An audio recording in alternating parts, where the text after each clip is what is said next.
Hi, good evening, everyone. My name is Imran Balodia. I'm one of the editors of the book. I'd like to welcome everyone to this book launch, which is hosted jointly by both the University of Johannesburg and also by the University of the Witwatersrand. A kind of special welcome to the president, who has kindly agreed to join us tonight, and he's going to deliver the keynote speech. I'd like to make just three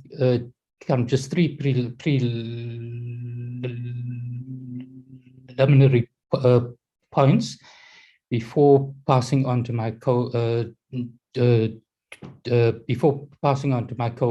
Professor Fiona Tregena, to tell you a little bit more about the book.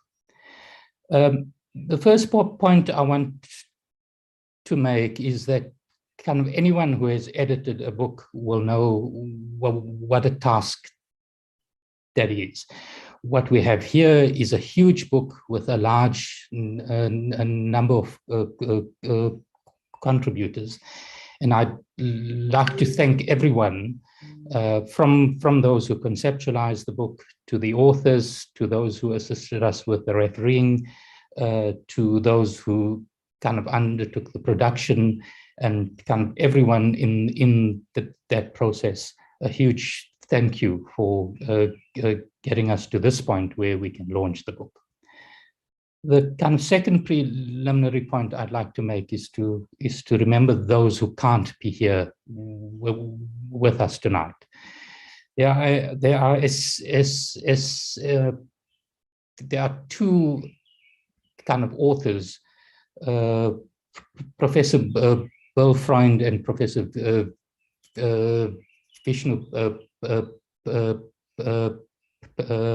Padiachi, who were part of this book, who've unfortunately passed on in the time that it took us to produce the book. For those of you who know Bill and Vishnu, you'll know that they've both been massive influences on my life, both mentors for me, but I also think for a large number of the authors, and for many who are in the audience today.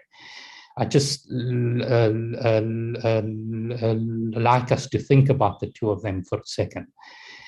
It's kind of really interesting that kind of chapter 3, which is kind of authored by both Bill and Vishnu, started out with Bill writing the first draft of that chapter. Bill passed on when that chapter was still in draft form. With the help of all sorts of kind of friends in Durban, we managed to extract the draft chapter from his computer. Vishnu then kindly agreed to complete the chapter, which he did, but he passed on as we got to the point where the chapter was almost complete. Vishnu then passed on, and I had the duty and indeed the honor of completing that chapter. So thank you to both of them for all that they've done to kind of assist us with this book. Lastly, I just want to say something about the availability of the book. We are kind of really pleased to announce tonight that we've been in discussions with Oxford University Press about making the book available in South Africa at a price that would be affordable to everyone. We're kind of really happy to announce that there is a special distribution channel in South Africa, and you can now buy the book through kind of Oxford University Press in South Africa at a fraction of the cost that you would pay for it internationally. You'll find the details of how you can get the book in the chat. So we kind of really hope that you will buy the book, and that it will be used extensively in South Africa. Let me then pass on to my colleague and co-editor and great friend, kind of Professor Fiona Tregenna, to say a few words about the book. Kind of over to you, Fiona. Thanks, Imran. Mr. President, Vice Chancellors, diplomats and dignitaries present, authors and participants, I'm honored to share with you a whirlwind tour of the the Oxford Handbook of the South African Economy. This book is part of the flagship Handbook series of Oxford University Press and is the first comprehensive handbook of the South African economy. It's intended as the authoritative reference on the economy for a period to come. And we really hope that it will serve as a resource for researchers, for students, policymakers, for industry and the corporate world, and for others who are interested in issues of the South African economy, primarily here in South Africa, but also internationally. It's a weighty tome of some 1,000 pages, quite a thick volume, with 47 chapters authored by some 80 leading scholars from South Africa and abroad. And it really offers a comprehensive coverage of all major economic themes in South Africa. It begins by providing historical perspective, which I think is particularly important in light of how strongly the South African economy is still shaped by the past. And it then considers key issues of political economy and economic policy making that are pertinent really to any topic across the economy. Then covers a range of themes, including agriculture, mining and energy, the green transition, trade and industrial development, economic regulation, the labor market, poverty and distribution, social development, growth and macroeconomics. And within these themes, the handbook includes chapters from an economic perspective on diverse topics, including, by way of example, climate change, ranging to the 4R, agro-processing, entrepreneurship, education, youth unemployment, gender, food security, investment, monetary policy, South Africa's economic role in Africa, just by way of examples to illustrate the breadth of coverage across the various chapters. And throughout the volume, there's a particular focus on the key issues of growth and the triple challenges.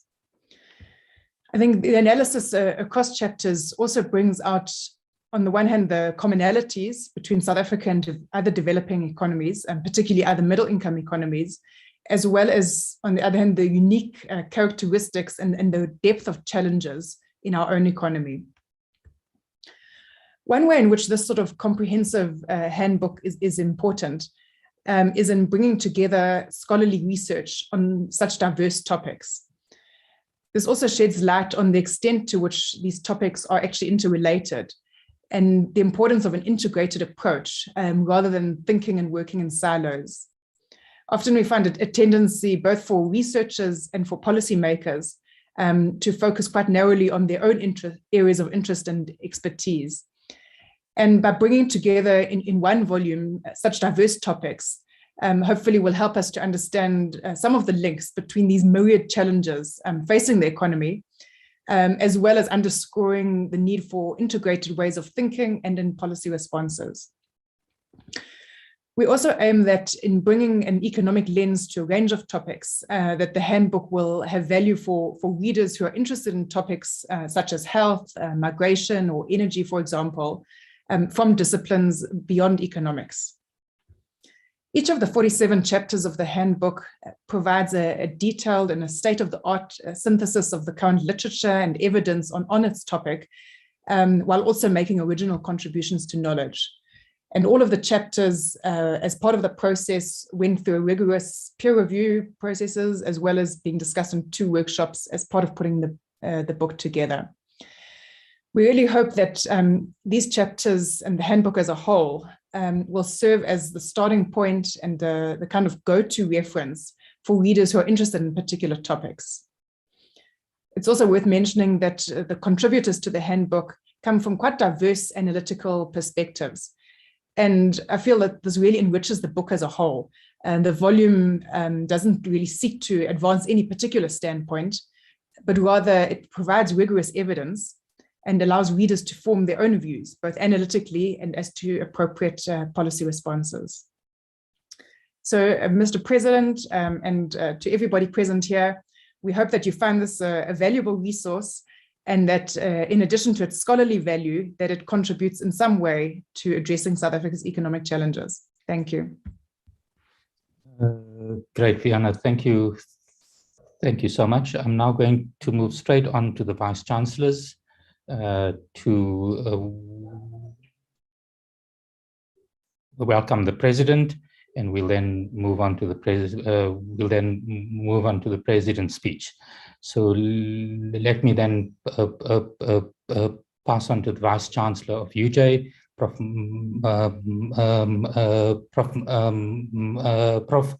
Marwala, to share a few words with us and to welcome the President. Thank you very much. Good evening, Your Excellency, the President of South Africa, President Ramaphosa, Vice Chancellor Zebulon Vilakazi, and editors of the book, Professors Ogube, Trejena, and Valodia, and all participants. I am actually quite excited to be here today as one of the authors of the chapter in the book. As an academic, I'm of the firm view that in order to understand where we are at any point in time and where we are heading, we must have a comprehensive understanding of what had led us here. In recent years, quagmire and malaise have often been associated with South Africa's economic outlook. I won't rattle off the statistics that I'm sure you are all too familiar with. As we begin to emerge from a particularly grim path in our collective history, we now find ourselves at a crossroads, if you will, to borrow the phrasing of the American poet Robert Frost. The path we take will dictate just how we will pull together out of the economic quagmire we have contended with for far too many years, and whether we'll really ever be able to recover. The Oxford Handbook of the South African economy is an important step in this endeavor. Not only does it outline where the gaps lie, it allows us to chart a path forward. This is a joint initiative between units connected to the University of Johannesburg and the University of the Witwatersrand, a gentle reminder that collaboration and will are some of the keys to forging on. It is only fitting that today's keynote is delivered by our President Cyril Ramaphosa. As economies open up once again and life seems to return to what we once knew, there seems to be a resurgence of the feelings that accompanied the new dawn. This is colored by decisive leadership, sound planning, and the commitment to action. Towards the end of 2020, the President announced the Economic Reconstruction and Recovery Plan. As he said at the time, and I quote, "As even the darkest of clouds has a silver lining, we need to see this moment as a rupture with the past and an opportunity to drive fundamental and lasting change," close quote. This is indeed the hope of our current context.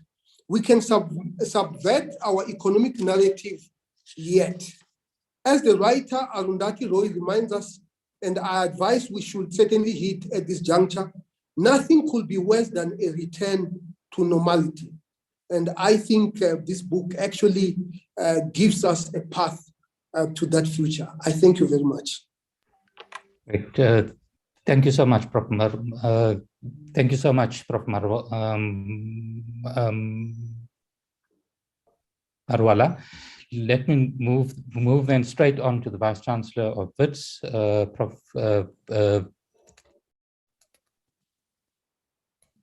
Vilakazi, to say a few words and to welcome the President.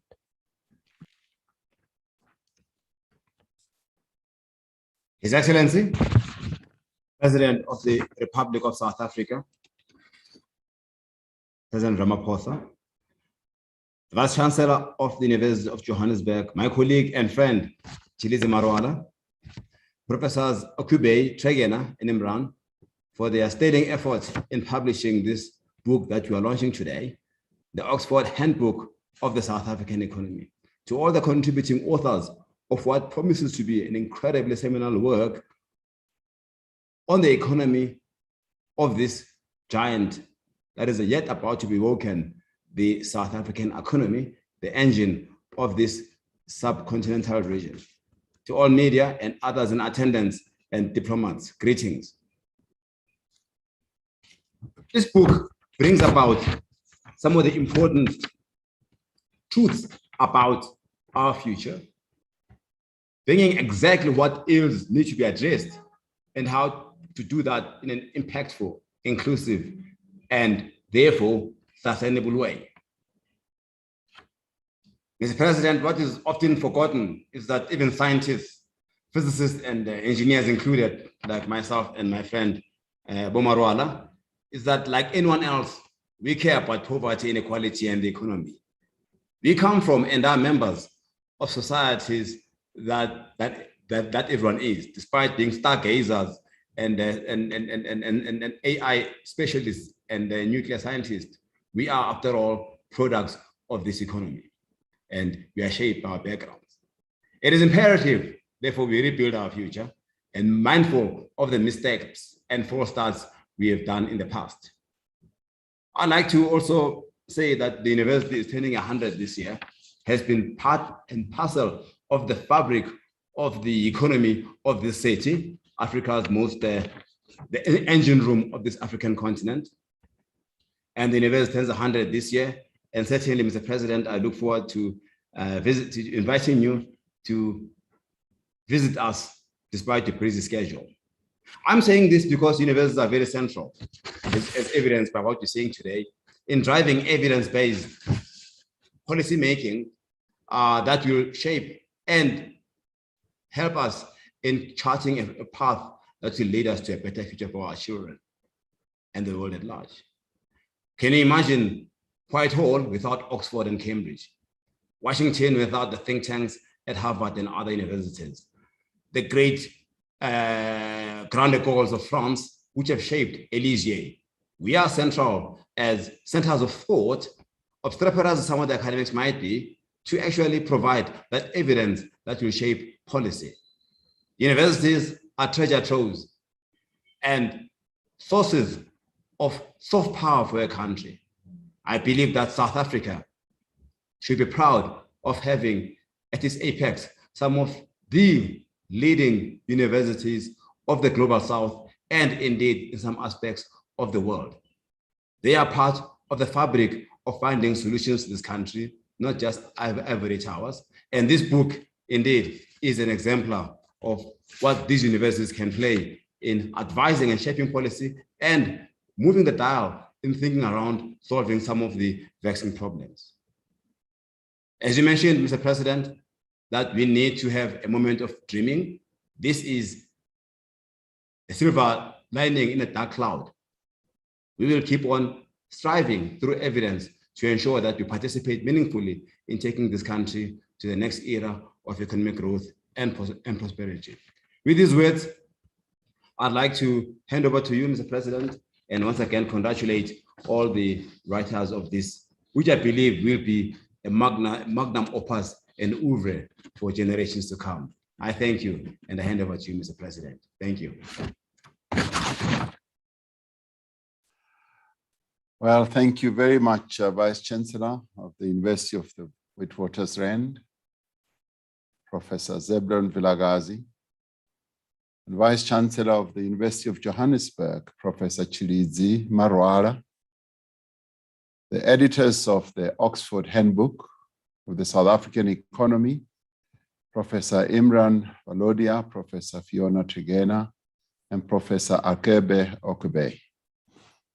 Distinguished guests and colleagues and friends, let me start off by congratulating the writers, firstly the editors of this wonderful handbook, and the writers, and congratulate them and tell them that I really feel honored to have been asked to come tonight to be part of the launch of this book that's written by a galaxy of eminent economists and writers. I have already started reading the book, and I must say that it's been keeping me awake the past few nights since Imran and Akebe and Fiona, you sent the book to me with wonderful words that you wrote on the first page, and thank you very much indeed. Because in many ways, this book analyzes the South African economy from what I would say both a historic and a futuristic point of view. And it's going to be a useful resource for us as policymakers and indeed for many other people as well. And this handbook, which Fiona, you call a tome, and indeed it is a tome, quite heavy, but wonderfully written, simple to read, and it's really great. It comes at a time of great upheaval in the global economy. The COVID-19 pandemic has in many ways depressed economic activity, as we all know in our own country. It disrupted also global supply chains, which also impacted on our economy. But as we can see in our own country, COVID-19 has deepened inequality, and its impact is glaring, and we can see it. With 2 million people having lost their jobs, and the many who have died, and where poverty levels have just become much more apparent to all of us, and inequality.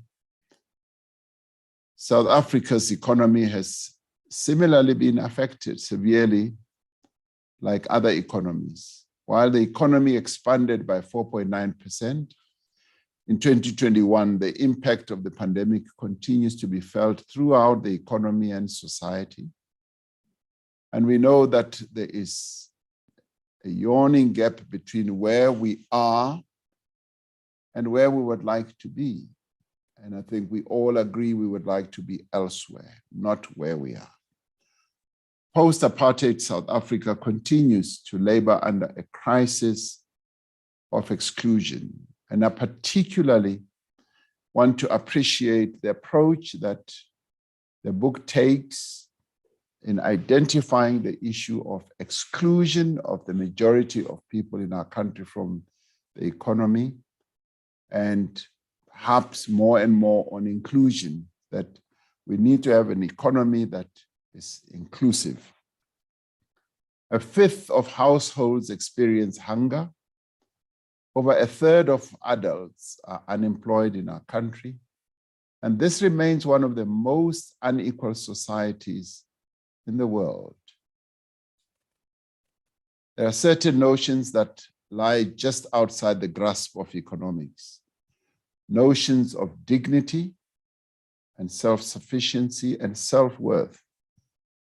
But economics should give us some of the tools to rebuild societies that have been devastated by dispossession, such as what the majority of our people experienced, and oppression as well. We also expect economics to give us the evidence base to develop policies that will bring the millions of excluded people into meaningful participation in the economy. First, we need to understand the reality that confronts us.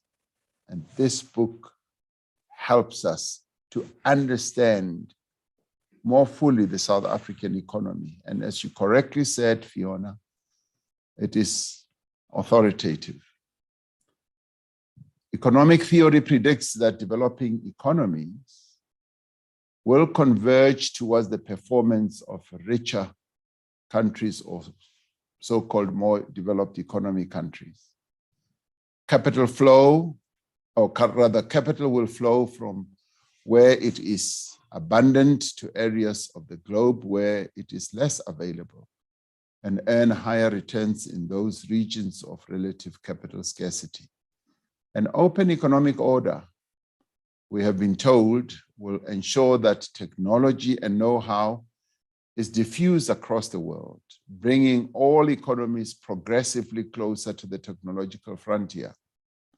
These predictions are born out of a great extent in the historical experience of a number of countries, but a country like Germany, for instance, a relatively late industrializer in the European context.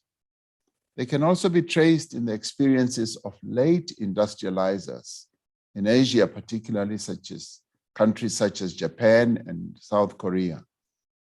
These are economies that have moved beyond the technological frontier and are determining what is cutting edge in various industries. Yet for significant parts of the developing world, especially on our own continent, Africa and Latin America, convergence has been elusive, that convergence they spoke about. In the case of our own country, the past decades have brought periods of divergence.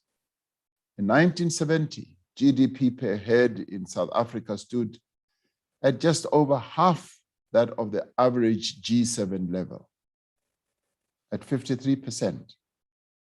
By the end of the 80s, South Africa's relative GDP per head had shrunk to a third of the G7 average. And by 1994, it was closer to a quarter. It had really come down.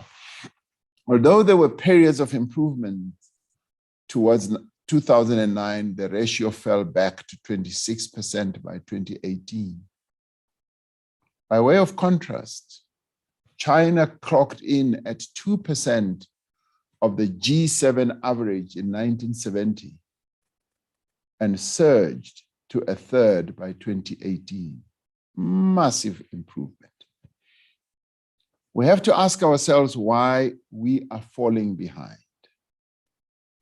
And this handbook, in a number of ways, provides key answers to a number of questions that arise. The democratic government has developed inclusive policies and arrested this trend of divergence, but there is consensus that far much more is required. With an economy stuck in low gear as we are, battered institutions and declining productivity, an important strand of economic policy making over the past 4 years has been on fixing the fundamentals of the economy. Within government, a key analytical milestone in this regard is the paper that was published by National Treasury in 2018, which looked at inefficiencies in our economy, particularly those plaguing network industries. That paper identified the various ways in which structural constraints raised the costs of doing business, but also the cost of living, and proposed a reform agenda to address these constraints. Now, in practical terms, this reform agenda is an important pillar of the economic reconstruction and recovery plan, which the two professors spoke about from the University of Wits and Johannesburg, and has found expression in what we call Operation Vulindlela. Early successes include opening up the space for the private sector energy generation, accompanied by measures to create a competitive market structure in the electricity supply industry. pro-competitive measures are also being implemented in our ports and freight rail, part of the network industries that has been dogged by lots of inefficiencies.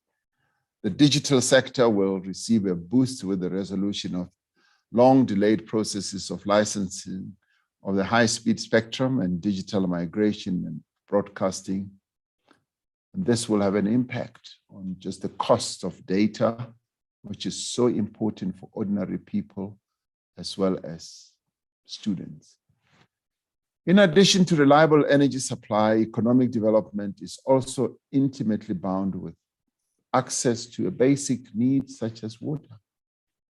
Reforms in this sector will ensure better management of the nation's water resources through measures aimed at improving allocation of rights, pricing, and the monitoring of quality.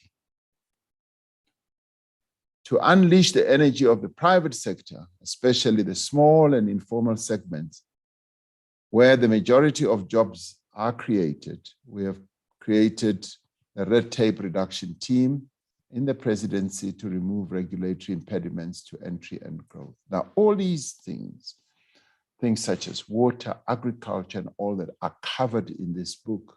And that is why it is so important, a book. Another major constraint on growth and employment are the relatively low skills levels in the country and in the inadequate outcomes of our education system. The resultant skills gap is also a significant contributor to inequality and undermines efforts to end intergenerational cycle of poverty, where poverty is passed on from one generation to the next. The only sustainable way to bridge the skills gap is to dramatically improve the performance of all levels of our education system. Among other things, this means ensuring that there is a firm link between the skills and competencies being produced and those required in the economy. We have initiated several programs to link training to workplace experience and employment. As I indicated in the State of the Nation address, Department of Higher Education and Training will place 10,000 unemployed TVET graduates in workplaces from April of this year. Another innovation is the Digital Work Accelerator. It's a coordinated public-private initiative to enhance digital skills and create digital jobs. Now, to ensure that skills training is linked directly to the demand in the economy, we are pioneering a fundamentally different approach to skills development for the unemployed youth. This approach links payment for training provided to placement of candidates in a job opportunity. While we are working to address constraints on growth, we're also pursuing new sources of inclusive economic growth. The socioeconomic texture of the South Africa of today is a product of a commodity exporting economy with a small emissions intensive manufacturing sector, although the service sector has gained prominence over time. And we all know, and it's very directly addressed in the book, that the economy of our country is highly concentrated. And amongst the authorities that are also cited in the book is how world bodies such as IMF and the World Bank have raised this issue of the over-concentration of our economy, and where it is argued that that is what impedes the growth, one of the reasons why we are not able to grow as we should. Economic activity as a result is clustered in a few mostly urban centers. Key sectors of the economy are dominated by a small number of players, as work by the Competition Commission, including its recently released study on concentration, has shown, as I was saying earlier, that even the World Bank and IMF have said that. I came into office with a clear determination to raise the level of investment in our economy. And the issue of investment is also frontally addressed in the book as well. I set a target of 1.2 trillion rand in new investment over 5 years. This is important as a driver of economic activity and dynamism. But it will be asked, as it is also addressed in the book, where these investments go. Are we continuing to invest in the economy as it is currently structured? And this is where policymakers, academics, business, we need to focus our attention on, because we've got an economy that is structured in a way where it is not generating the growth that this country should have going forward. Now, through the deployment of our investment promotion ecosystems, which includes a number of structures that we have and which are also supported in agencies in various provinces, we have over the course of 4 years managed to raise investment to the value of 1.14 trillion. As we seek to aggressively rebuild the productive base of the economy, and may I add, we need to do so on the basis of a restructuring economy. We want to maintain our resolve to encourage new fixed investment. Through a social compact, we would like to strike with the private sector to commit to even higher rates of investment, so that the capital investment of our country, which has really been lowered over time, goes up, so that we reach the target set by the National Development Plan, which calls for fixed investment at 30% of GDP by 2030.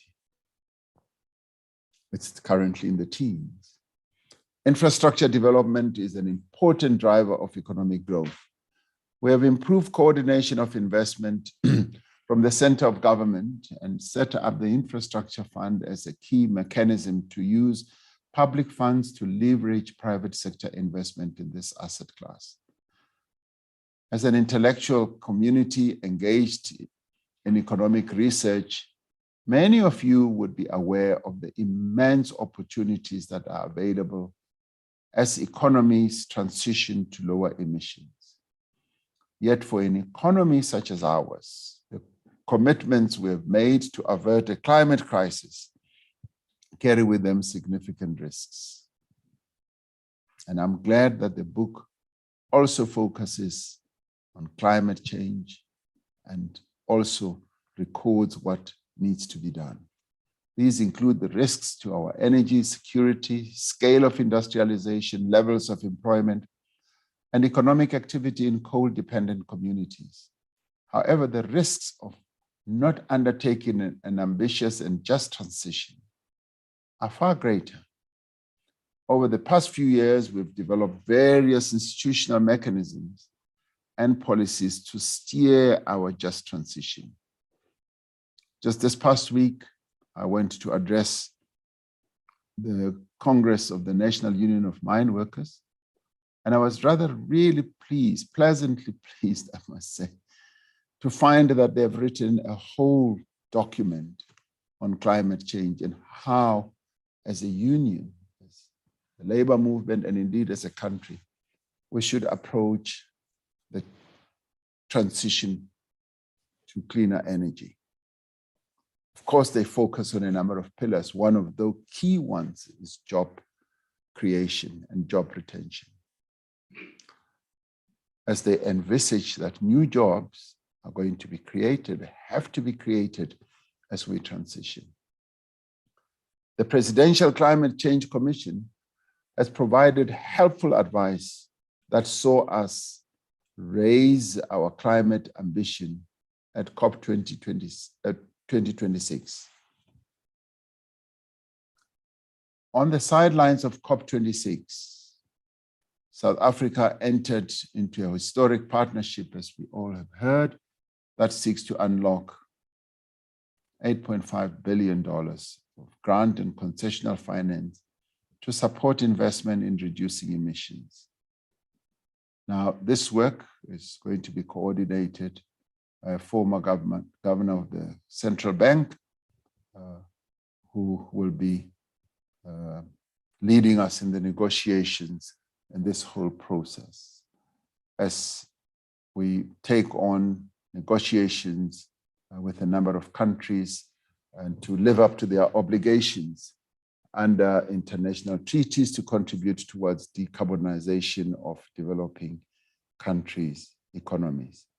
I've not yet established whether this voluminous handbook tackles a sector which has evoked a lot of interest, which, as even when I mentioned it in Parliament, evoked a lot of laughter and some joy, I must say, whether it tackles hemp and cannabis and the value chain that is inherent in it in any detail. This is one of the sectors we have identified as an important area of growth. In the State of the Nation address, I outlined other sectors that government will support through its various policy levers. These include agro-processing and agriculture, global business services, the digital and technology sectors, the green economy, and social economy. I am encouraged that the handbook we are launching today has various chapters dealing with social security and social development. I'm also encouraged that it deals with the key issues that affect the lives of our people, their dignity, issues such as hunger, stunting, and food security, that it also deals with gender and work, migration, health, and household dynamics. So this is a very comprehensive book, which, as I said, I have found very, very easy to read. Within our limited fiscal resources, South Africa mounted an effective social protection response to the COVID-19 pandemic. I may add, more than many other countries, our peer countries. The public employment programs initiated during the pandemic will soon have created over 1 million work and livelihoods opportunities, and the majority of whom are women, the participants, that is, and young people. The COVID-19 Social Relief of Distress Grant reaches over 10 million unemployed people every month. Through these efforts, we have developed valuable insights about those members of our society who are not part of the existing social security net and who are also excluded from meaningful economic participation, an issue which is so keenly addressed in the book. Yet, there is far more work to be done to strengthen the social safety net and support productive livelihoods. Our socioeconomic context demands that as we focus on growth and job creation, we also ensure that no one is left behind. Another significant area of focus is building the capacity of the state. The role of institutions has gained prominence in explanations of economic performance across nations.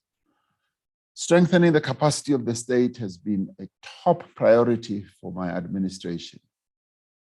Through the district development model, which we are now rolling out more effectively, we are bringing the 3 spheres of government together with other social partners to achieve inclusive local economies.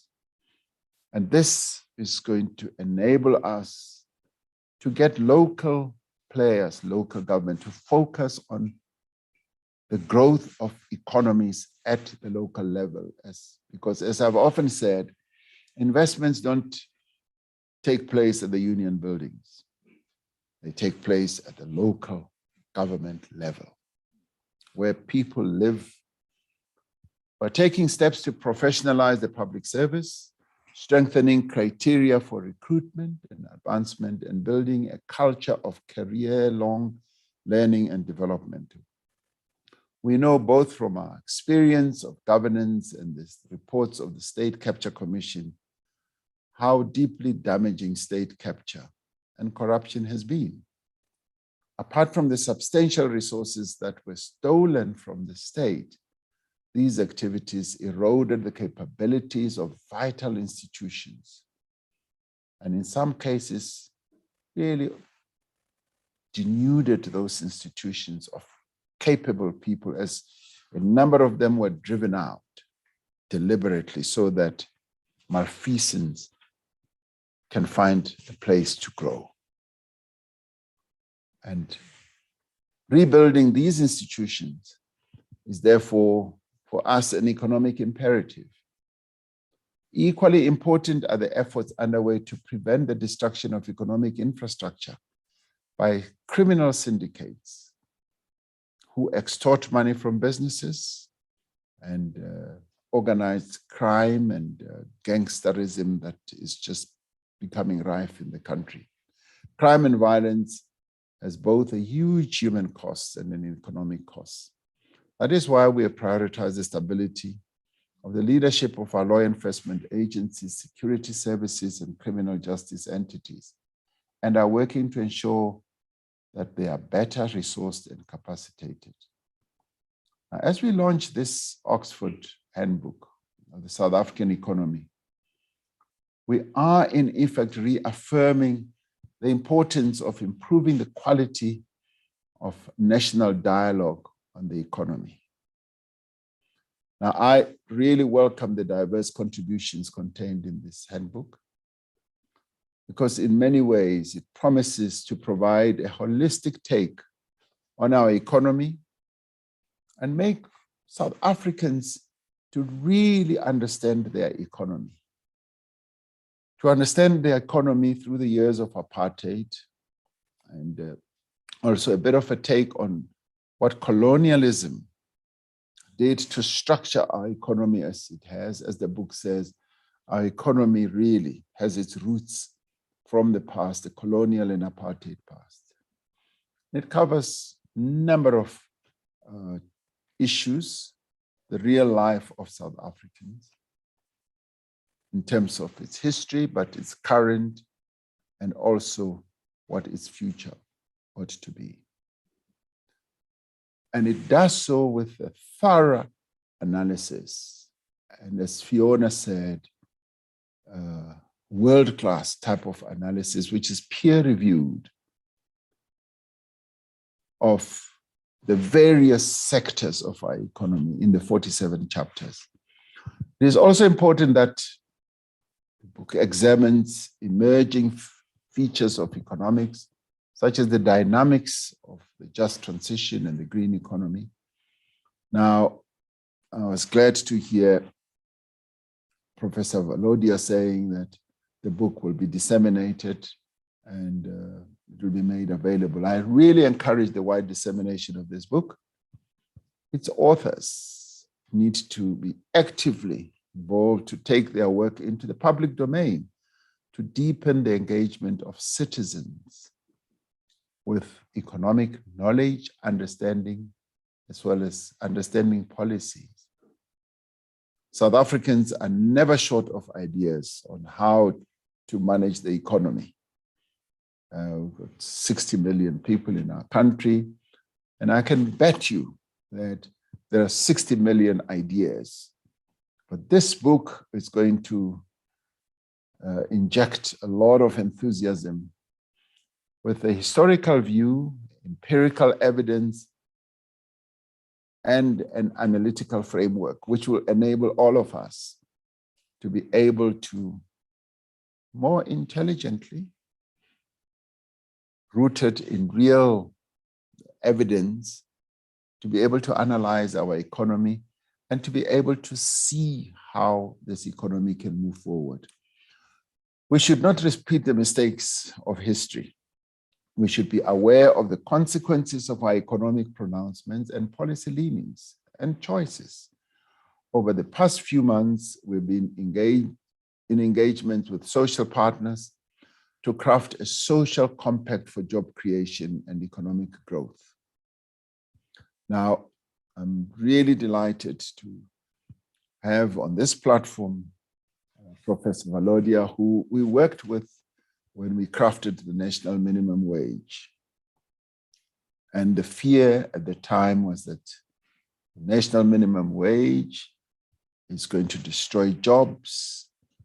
It's going to lead to many workers becoming jobless, and it will lead to wage stagnation in some ways, and also lead to companies not abiding by what will have been said. Now, I've been informed that that has not eventuated.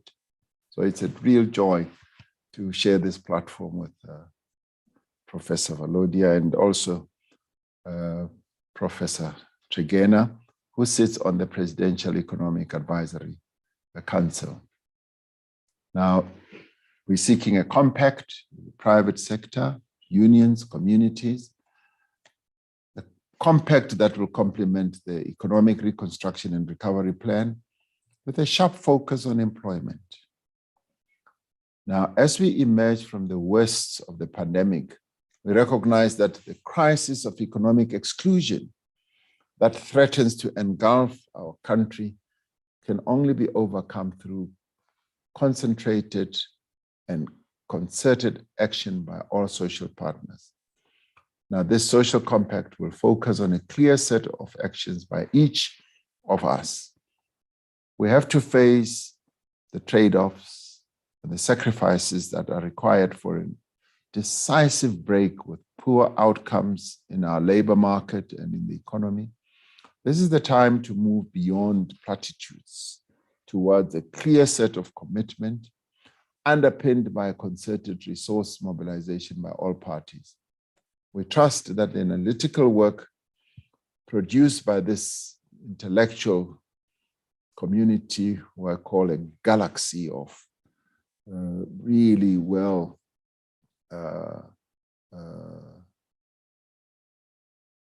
trained, clever people, will guide and enrich the efforts that we need to embark upon. So I'd like to say thank you, and I'm glad to have been made part of this launch. This is, in my view, a really historic moment. And to you, Fiona, Imran, Akebe, I really thank you for having led this work, and to all the writers. Thank you very much. You've really made a great contribution to our understanding of economics in our country and our own economy. So I thank you.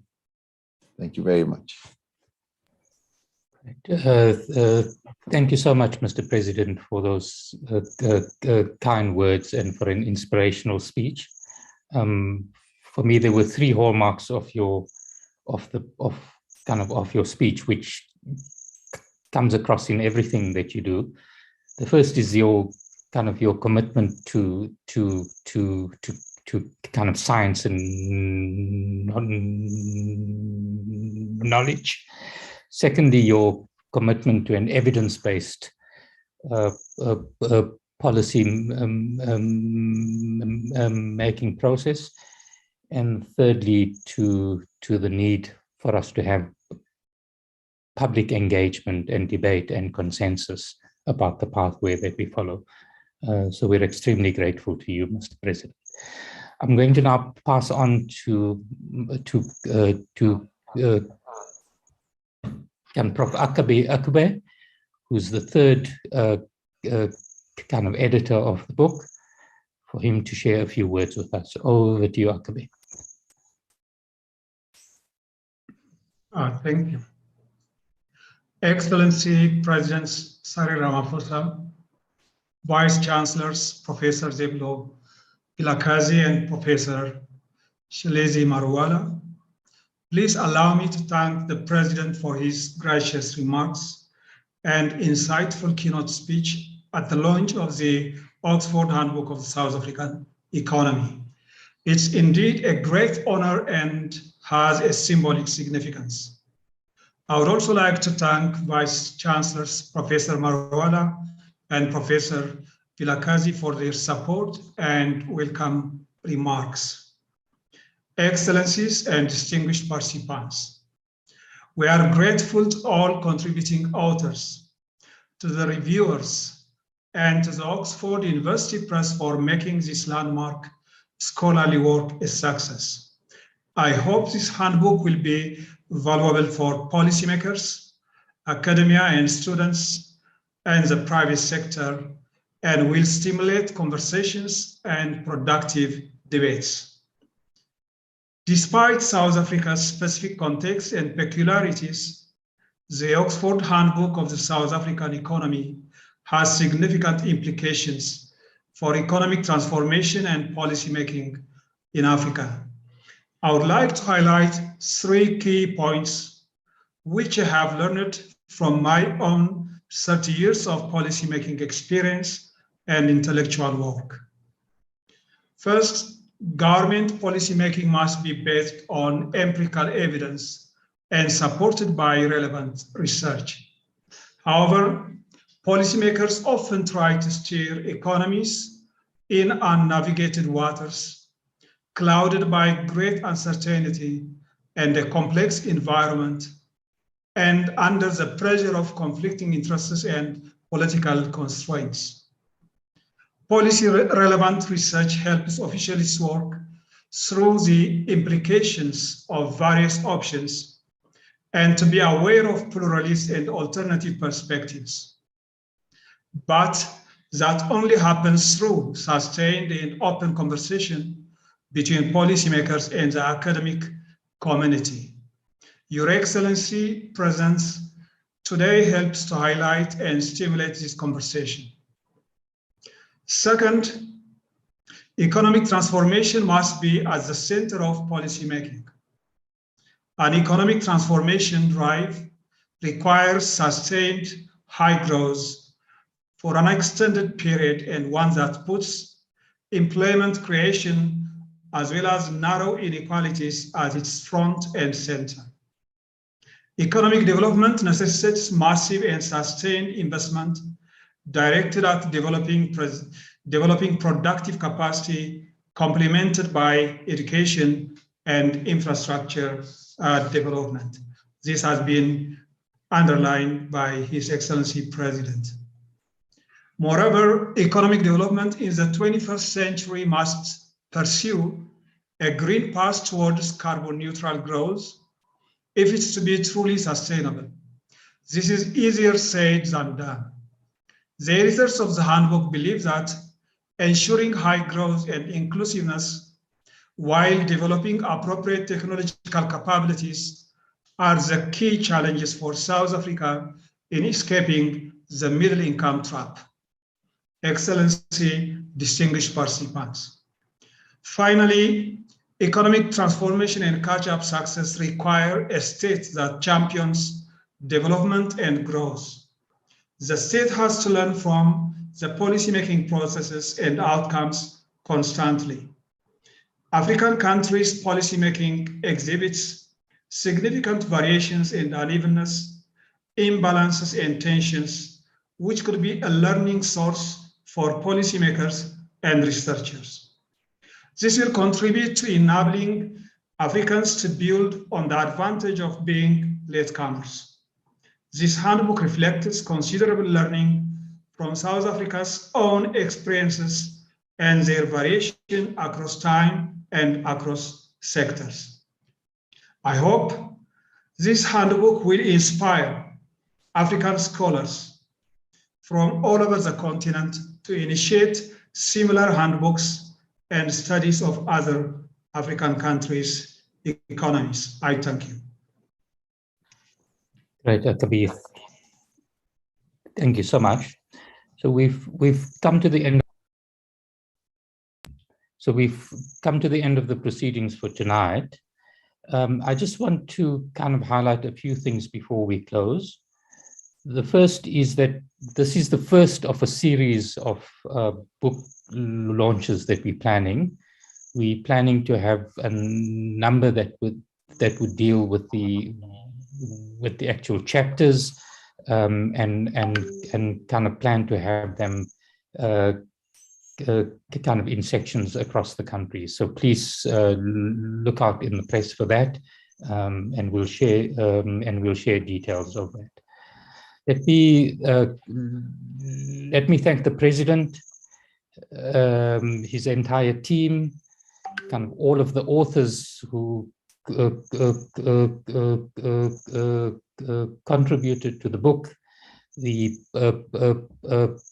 publishers, kind of all of our teams who were involved in the production of the book, the vice chancellors and their teams for kind of assisting us to get the event tonight done with kind of so much of effect, and with so much of grace. We've been joined by something around 700 people, which I think might make this the largest book launch ever in kind of in South Africa. Thank you for that, Mr. President. Lastly, I just want to thank the teams that were involved in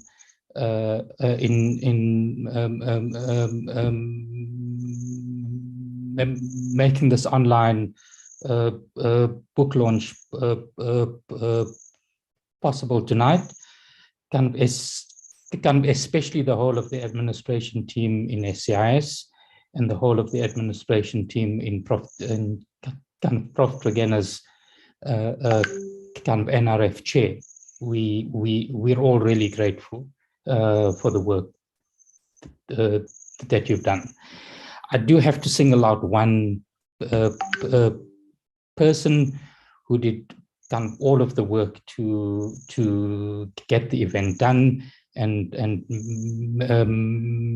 made sure that it happened in a spectacular way. Thank you so much, Kitso, for all that you've done to make tonight possible.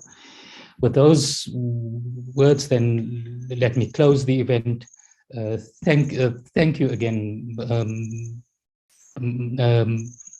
Mr. President, and good night to everyone.